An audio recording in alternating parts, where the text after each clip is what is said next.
Hi! இன்னைக்கு ஒரு பாயாச recipe அதுவும் பலாப்பழம் வச்சு என்னோட ஸ்டைல்ல 10 மினிட்ஸ்ல எப்படி செய்யலாம்னு சொல்லிட்டு பார்க்கலாம். நான் அதுக்கு வந்து நல்ல ஸ்வீட்டான பலாப்பழமா வாங்கிட்டு கொஞ்சம் எடுத்து இந்த மாதிரி தண்ணி ஊற்றி அரைச்சி வச்சுக்கோங்க தனியா. அதுக்கப்புறம் வந்து பாலை நல்லா சுண்ட காய்ச்சி தனியாக எடுத்து வச்சுக்கோங்க. ஒரு பேனில் வந்து நெய் ஊற்றிட்டு முந்திரி, பாதாம் போட்டு நல்லா ரோஸ்ட் பண்ணி எடுத்துக்கோங்க.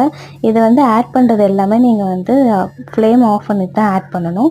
அதுக்கப்புறம் அதில் வந்து ஏலக்காய் பொடியும் அதுக்கப்புறம் வந்து ஏலக்காவும் வந்து ஆட் பண்ணிக்கோங்க. கொஞ்சம் பலாப்பழம் சின்ன சின்னதாக கட் பண்ணிவிட்டு அதே நெய்யில் ஃப்ரை பண்ணிவிட்டு பாலில் ஆட் பண்ணிக்கோங்க.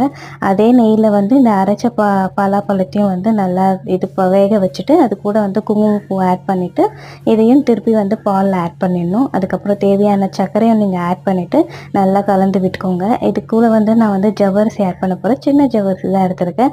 அதையும் நல்லா வந்து தண்ணி ஊற்றி வேக வச்சுட்டு இது கூட ஆட் பண்ணிவிட்டு பார்த்தீங்கன்னா ரொம்ப சூப்பராக இருக்கும். இதை சூடாகவும் சாப்பிட்லாம், நீங்கள் வந்து ஃப்ரிட்ஜில் வச்சும் சாப்பிட்லாம். சீக்கிரங்க பலாப்பழ சீசன் முடிய போது ட்ரை பண்ணி பார்த்துட்டு எப்படி இருக்குது சொல்லுங்கள். தேங்க்யூ ஃபார் வாட்சிங்.